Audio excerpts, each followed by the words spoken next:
Moi, je vais commencer par me centrer sur la zone euro et je vais vous parler plus spécifiquement de cette institution très puissante mais qu'on connaît mal, qui est la Banque Centrale Européenne.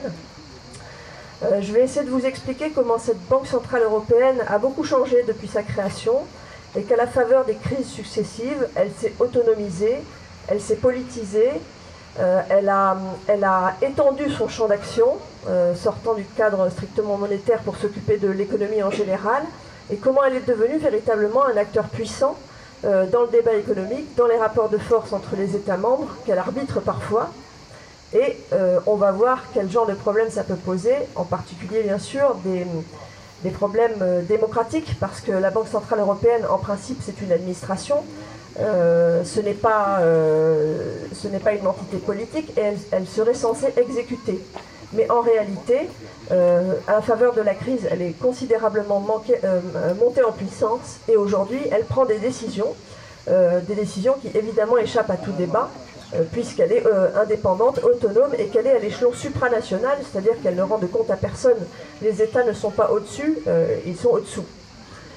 Voilà, et je vais essayer de revenir aussi à un moment sur la crise grecque de 2015, parce que c'est très important ce qui s'est passé en Grèce en 2015. C'est là que véritablement la BCE a montré tout ce dont elle était capable. En fait, là, son vrai pouvoir est apparu en pleine lumière à ce moment-là. Alors pour la resituer un peu dans le paysage, l'Europe institutionnelle, qui est une Europe supranationale, est composée au-dessus des États, qui leur ont délégué des prérogatives, qui ont réalisé ce qu'on appelle les transferts de souveraineté.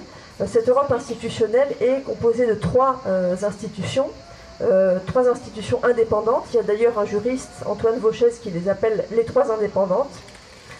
Ces institutions sont la Commission européenne, c'est la plus connue, la Cour de justice de l'Union européenne et la Banque centrale européenne pour les pays de la zone euro. Alors ce sont des institutions très atypiques parce que ce sont probablement les seuls exemples au monde d'administration sans État.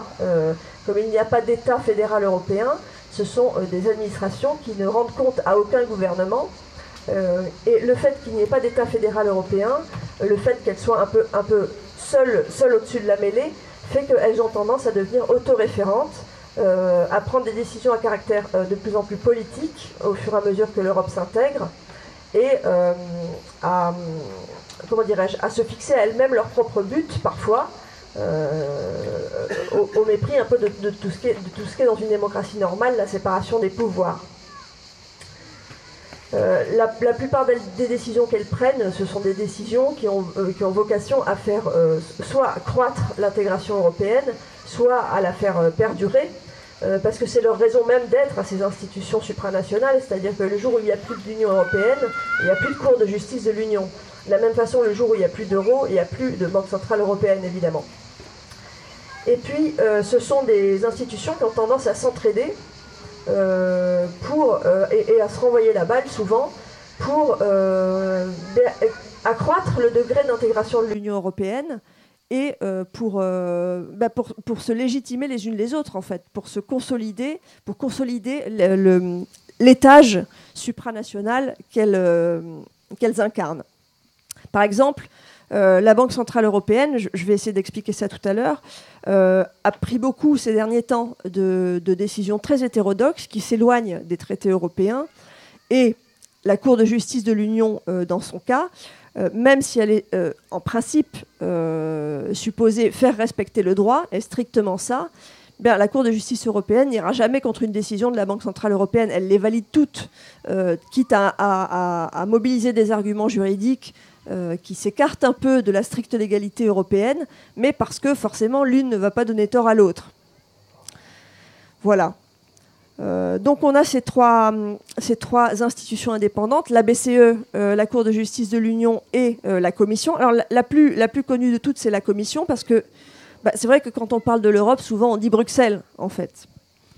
Mais donc c'est la plus connue. Bon, en réalité, c'est pas du tout la plus puissante, parce que la Commission, c'est l'entité qui a le plus de relations avec le Conseil.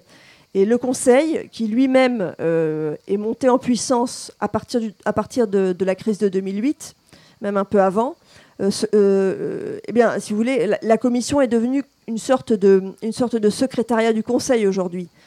Et puis, il y a un rapport de force entre les États au sein de l'Union qui fait que, par exemple, la nomination de Jean-Claude Juncker au poste de président de la Commission européenne, elle a beaucoup été poussée par l'Allemagne.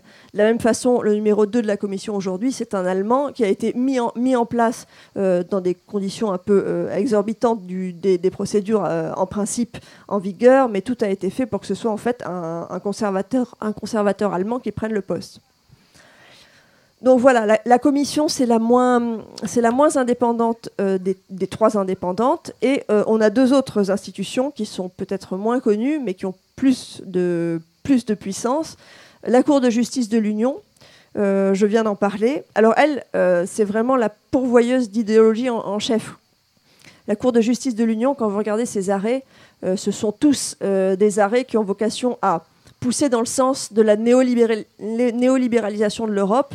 C'est, quand vous regardez par exemple les arrêts qu'elle a pondus, les arrêts d'interprétation de la directive travailleurs détachés, ce sont tous des arrêts qui ont vocation à affaiblir les syndicats, à porter atteinte au droit de grève et à favoriser les libertés économiques sur les droits sociaux. Voilà. Ensuite, le cœur du sujet, la Banque centrale européenne. Alors elle est très puissante pour la bonne raison qu'elle a dans ses mains la monnaie unique, et que quand même une monnaie, ça n'est pas tout à fait rien. C'est un instrument, en principe, dans le cadre d'un État, c'est un instrument très régalien. Le pouvoir de battre monnaie, c'est vraiment une prérogative de souveraineté. Et en donnant à la Banque centrale européenne le monopole de la manipulation de l'euro, on en a fait quelque chose d'extrêmement puissant en réalité. Mais bon, c'est vrai qu'elle a montré toutes ses potentialités à partir du moment où la crise a débuté, la crise des dettes souveraines, qui est en fait une crise de l'euro, parce qu'au début, la BCE avait tendance d'abord à appliquer strictement les traités, et puis elle avait tendance à se comporter comme ce pourquoi elle avait été créée, c'est-à-dire comme une deuxième Bundesbank. Elle fonctionnait exactement comme la banque centrale allemande. Ça tient au fait qu'au début, quand l'euro a été créé, c'était immédiatement, quand la création de l'euro a été décidée, c'était immédiatement après le processus de réunification allemande. Et si vous voulez, la mise en place de l'euro a été une idée principalement française au début, qui avait pour objectif d'encadrer l'Allemagne réunifiée et de la priver d'un outil qui est très important dans le génome culturel allemand, c'est-à-dire le Deutschmark. Voilà, donc ça a surtout été la création de l'euro, une idée française qu'on doit à Mitterrand, qu'on doit à Jacques Delors, etc. Et au début, je suis désolée, j'ai plein de papiers, mais je suis obligée de faire comme je peux avec ça. Donc au début, les Allemands se sont énormément arc-boutés contre l'idée de création de l'euro, et spécialement la Bundesbank. Ils ne voulaient pas laisser tomber le Deutschmark, parce que le Deutschmark en Allemagne a quelque chose qui a vraiment profondément à voir avec l'identité du pays. C'est un pays qui, après la guerre, s'est vu interdire toute expression de fierté patriotique, en réalité.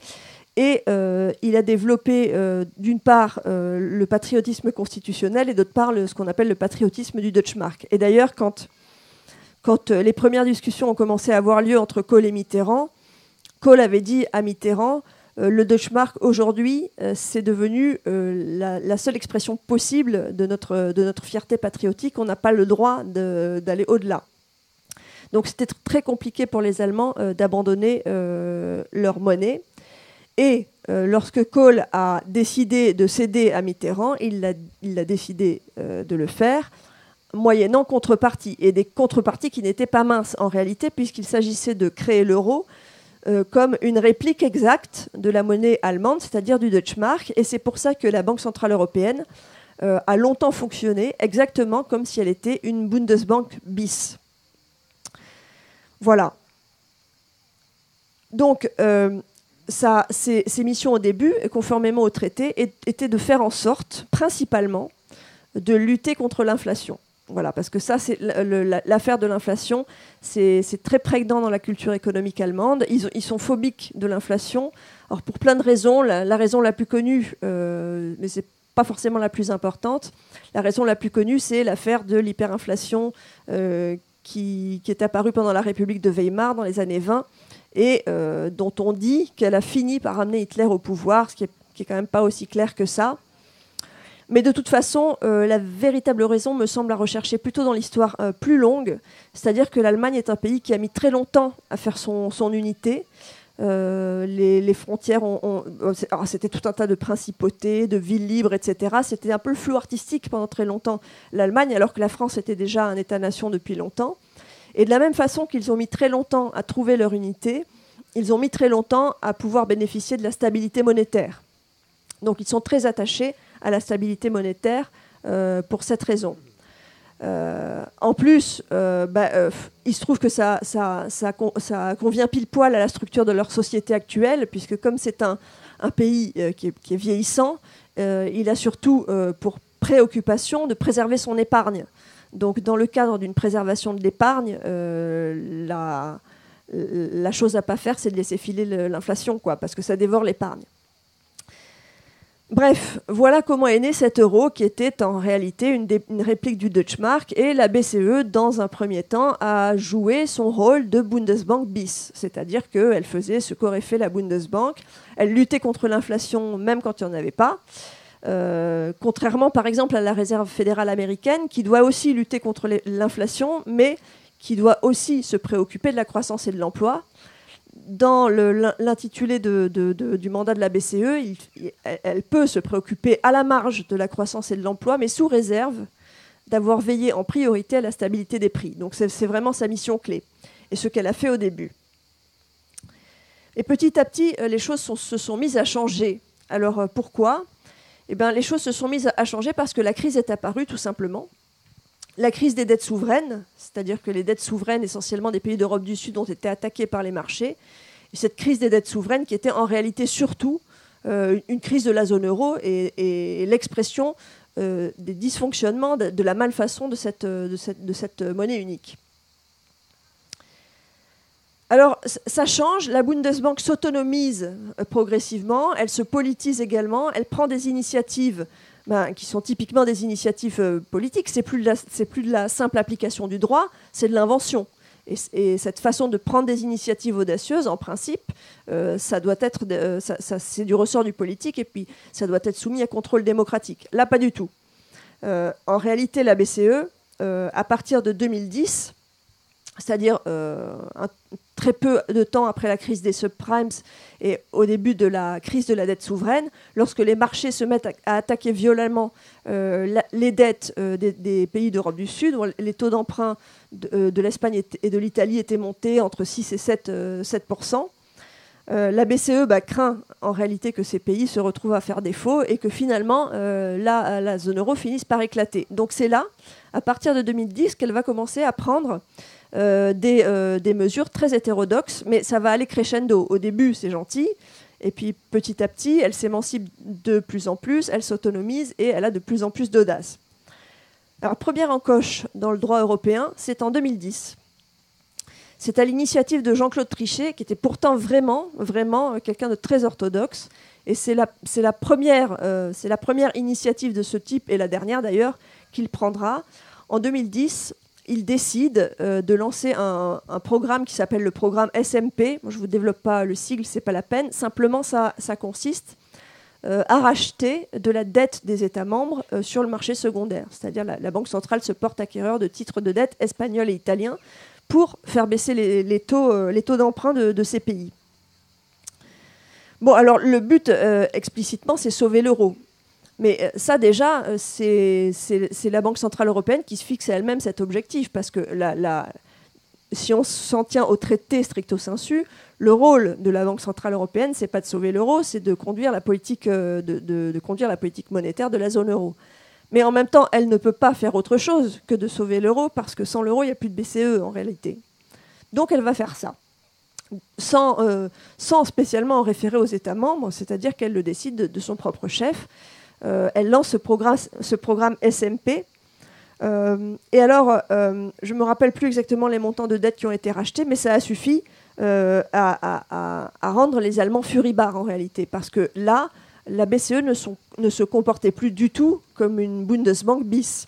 Elle s'autonomisait par rapport à la matrice dont elle est issue en réalité, et ça a généré la démission de 2 économistes allemands. Le chef économiste de la BCE a démissionné, et le banquier central allemand également a démissionné pour protester contre cette audace de la Banque centrale européenne. Ça, c'était sous Trichet.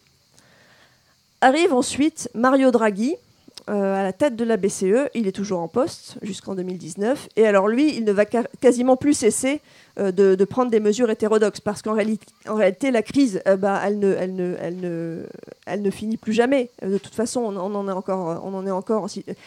L'Europe est aujourd'hui traversée d'une multicrise. Il n'y a pas que la crise économique, il y a aussi la crise des migrants, il y a tout un tas de choses. Mais c'est devenu un espace de crise perpétuelle. Donc la BCE va passer son temps à se porter au secours de l'euro. La première chose que fait Mario Draghi, il va faire les choses en douceur au début. C'est un type il est italien. Il a fallu des négociations entre les États membres pour qu'il soit nommé à ce poste. Parce que un Italien, c'est laxiste un Italien, donc les Allemands, ils n'étaient pas trop pour. Et puis finalement, son pédigré a fait qu'il a été jugé suffisamment psychorigide pour pouvoir diriger la BCE. Et il y a même eu des photos qui ont circulé dans la presse allemande où on lui avait mis dessus sur la tête un casque à pointe. Bon, dans un journal un peu allemand, un peu nul, le Bild, qui est très lu par ailleurs, c'est un tabloïd. Il y avait des photos comme ça qui avaient circulé de Mario Draghi avec un casque à pointe, prussien. Mais pourtant, lui, il commence en douceur, en réalité, parce qu'il se souvient de ce qu'a fait Trichet et de la volée de bois vert qu'il s'est pris. Donc, il commence en douceur. En 2011, il va lancer un programme de prêt aux banques commerciales. Alors, l'article 123 du traité sur le fonctionnement de l'UE interdit l'acquisition de titres expressément l'acquisition de titres de dette des États. C'est pour lutter contre ce qu'on appelle l'aléa moral, c'est-à-dire c'est pour pas encourager les États à être dispendieux, laxistes, etc.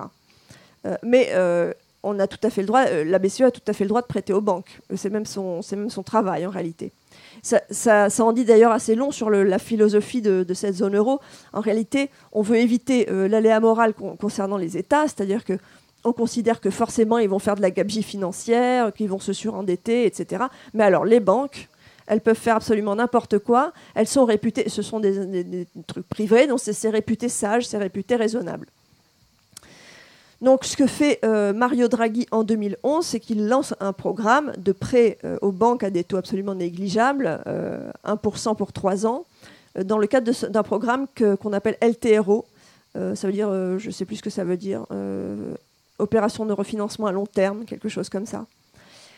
Et il va prêter aux banques commerciales de la zone euro pour un montant modique, 1%, la somme de 1 000 milliards d'euros sur 3 ans. Voilà. C'est colossal hein, comme somme. Et il y reviendra d'ailleurs en 2014 en reprêtant 400 milliards. Bon. Grosse opération. Alors le but, c'était d'éviter un blocage du crédit interbancaire, c'est-à-dire d'éviter que les banques entre elles ne se fassent plus confiance. Et l'idée, c'était qu'une fois qu'on prête cet argent aux banques, elles allaient d'abord continuer à se prêter entre elles, donc il n'y aurait pas de problème de crédit interbancaire, mais l'idée, c'était aussi qu'elles prêtent aux États, alors évidemment à des taux supérieurs, parce que quand elles empruntent à 1%, qu'elles prêtent à 3%, elles gagnent au passage. Mais l'idée, c'était donc qu'elles prêtent aux acteurs privés et qu'elles prêtent aux États et qu'ainsi le crédit soit relancé dans une optique de relance de l'économie. En réalité, ce qu'elles ont fait, la plupart des banques, comme la conjoncture était mauvaise, elles ont placé ça sur leur compte à la BCE, puisque toutes les banques ont un compte à la BCE, elles ont laissé l'argent dormir, quoi. Donc ça n'a pas du tout relancé l'économie. Mais en tout cas, mais en tout cas, bon, ça n'a pas relancé l'économie, mais il n'y a pas eu cette fois-ci de d'oukase allemand. Le banquier central allemand, le nouveau banquier central allemand, qui s'appelle Jens Feldman, qui est toujours en poste aujourd'hui, a écrit une lettre à Mario Draghi pour lui dire ah là là, vous êtes beaucoup trop généreux, mais il s'en est tenu là. Il a pas rué dans les brancards parce qu'il n'y avait pas de prêt aux États, justement. Et ce Jens Feldman, il est encore en poste aujourd'hui. Il est l'homme qui est pressenti pour prendre la tête de la Bundesbank en 2019. J'y reviendrai. Pardon ? Ah oui, de la Banque centrale, de la BCE, oui. Oui, parce que les Allemands militent pour que soit mis à la tête de la BCE, dans un cadre d'assainissement de son fonctionnement, en fait, leur propre banquier central. Voilà. Alors, la crise continue, et à la faveur de cette crise qui continue, la BCE continue à s'éloigner peu à peu de la lettre et même de l'esprit des traités, à prendre de plus en plus d'initiatives, à se politiser, à s'autonomiser. Deuxième chose que fait Mario Draghi, alors là c'est en 2012, c'est un épisode assez célèbre. Il y a une forte poussée des taux d'intérêt dans les pays d'Europe du Sud, et il va lancer une opération sans la lancer, en fait. C'est assez bizarre. Il dit, et c'est une phrase qui est restée célèbre, je ferai tout ce qui est nécessaire pour sauver l'euro. Ce faisant, il laisse entendre qu'il est susceptible de racheter sans limite des dettes des pays qui sont soumis à des taux d'intérêt non viables. Et il lance comme ça un message. Mais alors c'est assez marrant parce que la presse économique, ça s'appelle l'OMT, Opération monétaire sur titre. C'est son programme de rachat illimité des dettes souveraines. Et la presse économique a appelé ça l'arme nucléaire de la BCE. Mais c'est exactement ça en fait. C'est une arme nucléaire, c'est-à-dire que c'est une arme de non-emploi. Il n'était absolument pas question au départ de passer à l'action. L'idée, c'était simplement d'envoyer un message et de rassurer les marchés en leur disant je rachèterai des dettes sans limite pour sauver l'euro. Et le simple fait qu'il ait dit ça, qu'il ait prononcé ces paroles, a tout de suite apaisé les marchés. Et c'est là qu'on voit qu'il est quand même devenu, ce Mario Draghi, un véritable, non pas seulement un patron d'institution technique, mais un véritable dirigeant politique, parce que sa parole a une portée diplomatique considérable en réalité. Je ne suis pas sûre que si le président français avait dit la même chose, les marchés auraient été apaisés de la même façon. Donc c'est là qu'on voit quand même la puissance qu'a acquis la BCE au fil du temps, et du fait qu'elle a le monopole de la manipulation de la monnaie. Donc, cette OMT, c'est-à-dire ce rachat putatif sans limite de dettes souveraines des États membres, ne sera en réalité jamais déclenché. Mais ça va paniquer un peu en Allemagne, parce que là, on revient au financement des États par de la monnaie centrale, donc ça ne va pas du tout.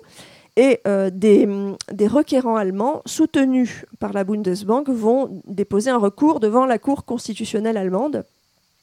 Le banquier central allemand ira même témoigner. L'idée de ce recours, c'est de demander si le fait que potentiellement la Bundesbank fasse une telle encoche dans les traités, ça peut être admissible dans le cadre de la Constitution allemande. Alors après, il y a tout un tas de péripéties. La Cour constitutionnelle allemande va un peu botter en touche, mais pas tant que ça. Elle va remonter l'affaire au niveau supranational, c'est-à-dire à la Cour de justice de l'Union, mais au préalable, elle va sortir une décision qui prend bien soin de préserver la possibilité, si l'OMT venait à être déclenché, que l'Allemagne n'y participe pas. Elle renvoie l'affaire, après cela, devant la Cour de justice de l'Union européenne, et évidemment, la Cour de justice de l'Union européenne ne va pas donner tort à la Banque centrale européenne, parce que c'est une des trois grâces, là, des trois indépendantes, et elles ont tendance à s'épauler les unes les autres, c'est ce que je disais au début, et donc la Cour de justice de l'Union va émettre une jurisprudence qui valide le programme OMT. Voilà. Dernière chose que fait Mario Draghi, et c'est quelque chose qui est encore en cours aujourd'hui, c'est qu'il va lancer en 2015 un programme d'assouplissement quantitatif, de quantitative easing, c'est-à-dire que là, il va se mettre vraiment à racheter de la dette souveraine des pays membres sur le marché secondaire. Et c'est un programme qui continue aujourd'hui. Les rachats continuent aujourd'hui.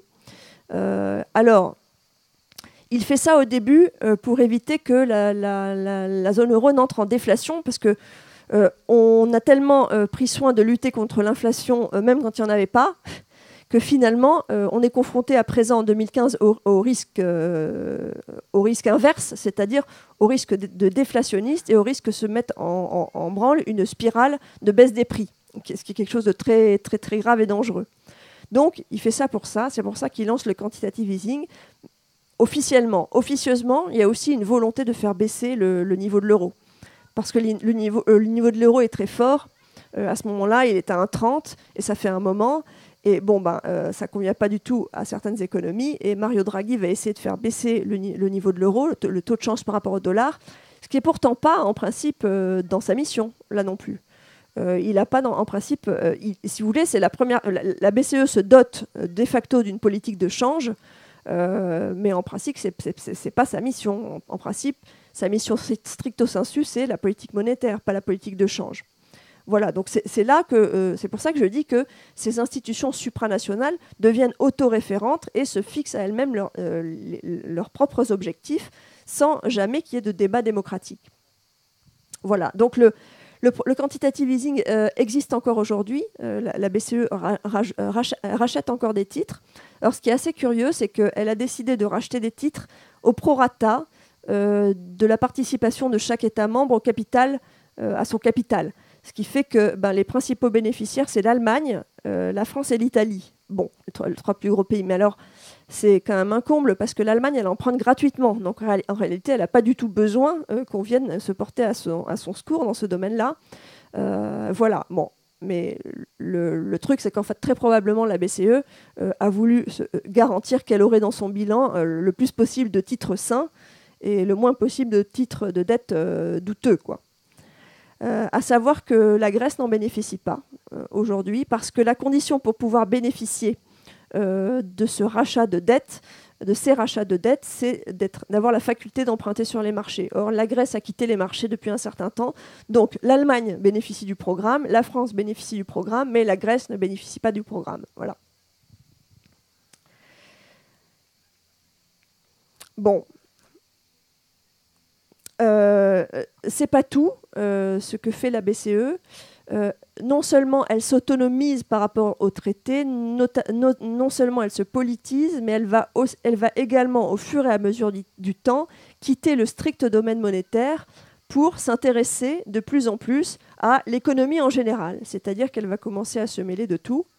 La BCE va, notamment dans le cadre de sa participation à la Troïka, elle va commencer à s'insinuer dans les politiques, puisque la Troïka prescrit des choses en matière budgétaire, en matière fiscale, en matière de droit du travail, et la BCE participe à la Troïka. Donc, dans ce cadre-là, elle va quitter le simple domaine monétaire pour aller au-delà et pour s'intéresser à l'économie tout entière, en réalité.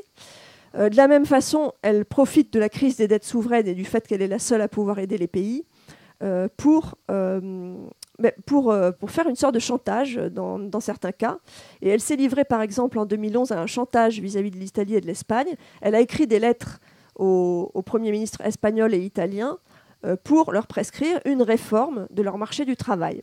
C'est des lettres qui ont été rendues publiques assez tard, mais qui sont aujourd'hui disponibles sur Internet. Et on voit que c'est assez détaillé. Alors elle leur dit aux Espagnols, il faut désindexer les salaires de l'inflation. Elle dit aux Italiens, il faut privilégier les accords d'entreprise sur les accords de branche. En fait, elle leur prescrit la loi El Khomri, quoi. Alors que ce n'est pas du tout normalement le travail d'une banque centrale que de s'occuper du droit du travail des pays membres. C'est sa monnaie, son domaine d'action à elle. Bon. Enfin, je voudrais faire un petit focus sur la crise grecque, parce que là, ce qu'a fait la BCE au moment de la crise grecque, c'est quand même assez grave. Et pour ainsi dire, c'est elle qui a eu la peau d'Alexis Tsipras, en réalité.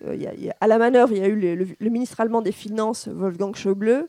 Il y a eu l'Eurogroupe, mais l'Eurogroupe, il n'a pas de moyens d'action techniques. C'est la BCE qui a les moyens d'action techniques. Et assez tôt, au moment où, très peu de temps après qu'Alexis Tsipras soit arrivé au pouvoir en Grèce, la BCE lui a déclaré une sorte de guerre financière, en fait. Et il a été mis immédiatement sous la pression de l'idée d'un Grexit hostile.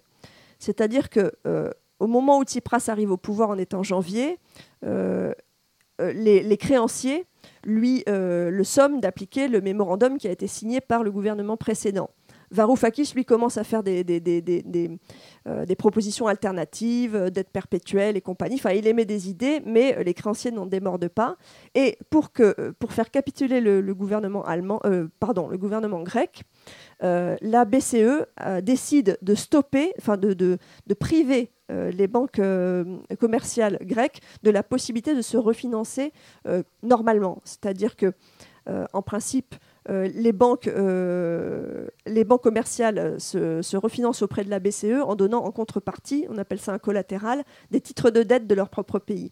La BCE décide qu'elle n'accepte plus comme collatéral ces titres de dette grecs, et elle dit à partir de maintenant, les banques grecques vont se refinancer à partir d'un truc qu'on appelle la liquidité d'urgence. La principale caractéristique de la liquidité d'urgence étant qu'elle est soumise à un plafond et que élever le plafond est une prérogative discrétionnaire de la Banque centrale européenne. Donc en fait, ce que signifie la BCE en faisant ça, elle dit à Tsipras, et l'épée de Damoclès va peser sur lui pendant toute la durée des négociations, elle lui dit on vous pétarde votre système bancaire si vous faites le mariole, quoi. En gros, c'est ça. Voilà. Je me dépêche parce que je pense que j'ai emplafonné les délais. Une chose sur le référendum grec qui s'est produit en juillet 2015, qui a été gagné par Tsipras, mais le non s'est converti en oui, comme souvent les référendums dans l'Union européenne désormais, on commence à avoir l'habitude. Lorsqu'Alexis Tsipras décide de convoquer son peuple et d'organiser un référendum, assez rapidement, la BCE décide de geler le plafond de la fameuse liquidité d'urgence et de rendre extrêmement difficile le refinancement des banques grecques, ce qui aboutit, je ne sais pas si vous vous en souvenez, à la mise en place d'un contrôle des capitaux et à la fermeture des banques. Donc ça met un petit peu le pays en état de siège financier, quoi. C'est très angoissant pour la population. Et ça a pour but clairement de peser sur le résultat du référendum et de dire aux gens, voyez, on a les moyens de vous faire très très mal si vous votez non, quoi. Donc voilà, il se passe ça. Après, c'est assez curieux parce que c'est quand même une institution au départ administrative, une entité administrative, technique, qui se met à faire de la diplomatie, quoi. Elle déclare la guerre à un pays dont en plus elle est la banque centrale. La Grèce a décidé souverainement de se doter de l'euro. Donc la BCE, sa mission, c'est de refinancer le système bancaire grec comme elle refinance tous les autres systèmes bancaires nationaux. C'est sa mission. Sa mission, c'est pas de mettre les banques en PLS, en fait. Voilà. Donc là, on est complètement sorti complètement sorti des clous, et en plus dans le cadre d'un acte véritablement hostile. À la fin, Tsipras gagne son référendum, mais le non est converti en oui. Alors, on ne sait pas trop quel genre de pression il a subi, mais probablement l'une des pressions était que le système bancaire grec devait être dans un sale état au moment où le référendum a eu lieu. Pour conclure, on voit que c'est quand même un petit peu n'importe quoi. Cette institution technique, mais ce n'est pas la seule. La Cour de justice de l'Union, c'est la même chose. Cette institution technique, qui devrait être en principe une administration, est devenue une entité politique à part entière, qui prend des décisions de plus en plus audacieuses dans le domaine de la politique monétaire, qui va au-delà en se mêlant des affaires économiques en général, et qui va même jusqu'à mener des actions hostiles contre ses propres pays membres. Donc on est complètement sorti des clous. Et il y a un jeune docteur en sciences politiques qui a écrit un article comme ça, et le titre me semble bien choisi. Il a écrit un article sur la BCE en l'intitulant « Frankenstein en Europe ». C'est exactement ça, c'est la créature de Frankenstein qui échappe à son créateur, quoi. C'est totalement antidémocratique parce que la BCE décide ça seule. Voilà, il n'y a jamais de débat démocratique sur ces choses-là, non plus que sur les jurisprudences de la Cour de justice de l'Union. Après, comment ça va se finir ? Alors, je ne sais pas, c'est très difficile de faire des prédictions parce que l'Europe, elle tangue de partout, donc on n'a pas la moindre idée de comment ça peut se finir. Ce qui peut se passer, c'est qu'en 2019 va arriver le moment de la succession de Mario Draghi, et les Allemands ont mis sur les rails le président de leur propre banque centrale, la Bundesbank, donc Jens Wendemann, qui est vraiment un type très orthodoxe. Et je pense qu'ils vont beaucoup se battre pour arriver à placer cet homme-là, parce que eux, l'Allemagne va très mal en ce moment, et vous voyez, elle va de crise politique en crise politique. La société a été choquée par la crise des migrants, parce que vraiment les frontières ont été ouvertes dans des proportions énormes, mais sans tenir compte du fait qu'il y a quand même une capacité d'acceptation en fonction du rythme pour l'immigration. Donc la population est un peu secouée, et comme ils sont très très attachés au Deutschmark, comme ça a vraiment chez eux une dimension identitaire, il n'est pas totalement impossible qu'au bout du compte, s'ils n'arrivent pas à placer leur banquier central, ce soit eux qui claquent la porte. Ça fait partie des possibilités. Voilà, j'en reste là. Merci.